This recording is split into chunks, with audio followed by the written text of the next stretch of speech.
فإن قيل أنتم أثبتتم الشفاعة للمؤمنين والمعتزلة يقولون مرتكب الكبيرة يخرج أو يخرج من الإيمان. Sizler ahli sünnet vel cemaat, sünnet karmangan, cemaat karmanganlar aytasыңар, çoğun günah kılgan adam musulman ele.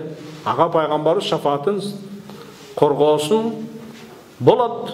Antkeni paygambarız musulmanlar üçün şafaat kıladi. Kapırlar üçün şafaat kılbaydı. Turabı? Anda kapır emesken de çoğun günah kılganlar. Biroq Mu'tazila деген mazhab bolgan 5-kılımda. Oşalar emne деген çoğun günah kılgan adam, çoğun günahını kılışı menen bir jol zina kıldı, bir jol arak içti, imandan çıkıp da kapırga girбей ortasında darajada turup kalat dep aytaptı. Bilesizler, bu jerde emne aytıp Abu Hanifa rahimahullah antkeni anın uçunda ушундай mazhab çıkkan. Oşalarga жооп катары биздин ишенимибиз ушундай, алардыкы мондай деп айтып кеткен. Анда азыркы ошол чыгып чыгып аткан шейхтердин акыйдасы каяка окшошуп атат. Иязан билля. Имандан чыгарып салып отчпайбы? Биз өттүк буга чейин өткөн сабакта. Же мусулман болот, же капыр болот. 70% мусулман, 30% капыр. 70-90% мусулман, 10% капыр болбойт эч качан. Жүрөктө эки жүрөк болбойт бул денеде, бир эле жүрөк болот. Бир жүрөктө бир нерсе болот. Же иман болот, же капырчылык болот дедик. Алар эмне дейт? Мындай хадиске таянып, Му'тазилар айтып атат. Ла язни az-zani hina yazni wa huwa mu'min. Zina кылып жаткан адам, zina кылып жатып, ал мусулман эмес дейт. Арак ичип жаткан адам, арак ичип жатып, ал мусулман эмес дейт да. Турабы хадисте? Сахих. Мына биз ушул хадиске таянабыз. Пайгамбар ачык айтып атпайбы, ал мусулман эмес деп атпайбы дейт. Анда биз бул хадиске кантип жооп беребиз десе, биздикилеринде кулна арада биги изастахалла залик. Эгер зина кылып жаткан адам зинаны, прелюбодействоны, сойкулукту адал деп атат. Шариатта арам. Нике болбогон чочун эркек менен чочун аял экөө жыныстык катнаш кылган болбойт. Жыныстык катнашты кой, колу менен саламдашкан болбойт деп атсаң, боло берет деп койду. Койчу шариатыңда койду. Мен ишенбейм ага деп ачпайбы, телевидениеге чыгып алып, артисттери, блогерлер. Турабы? Өзүң Кудайга теңеп атат. Бир нерсени адал же бир нерсени арам дешти, мен өзүм үчүн өзүм чечем деп атат. Сен кимсиң? Сен өзүң үчүн өзүң чечсең, картайба, чачыңды агартпа. Турабы?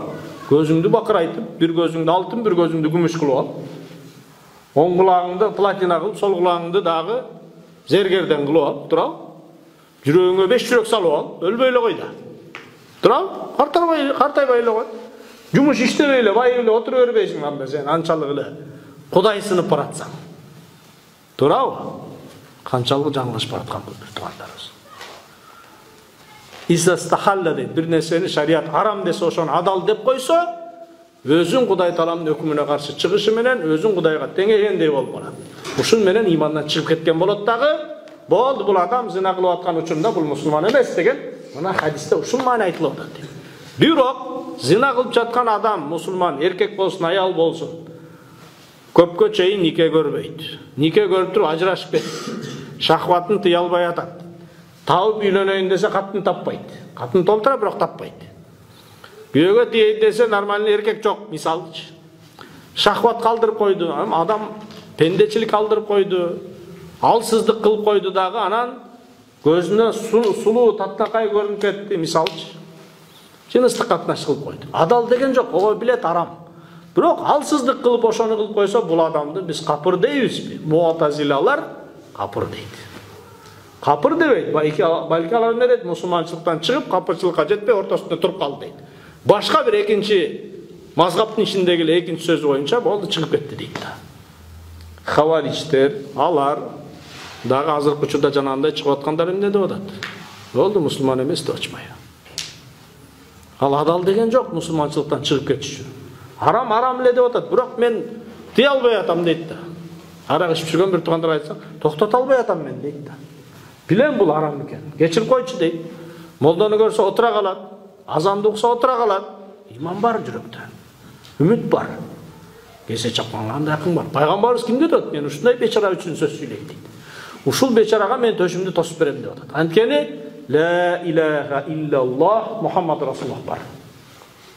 Бул келиме аламдын бардыгын, бүт бардыгын чогултуп таразанын бир жагына сайсаң, келимени экинчи жагына салсаң оор түшөт деген риваятты көптөн бери угуп жүрөбүз го.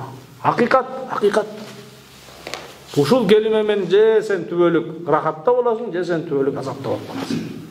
Деп атсак, жок, кесе чапкандар чыгып атышат.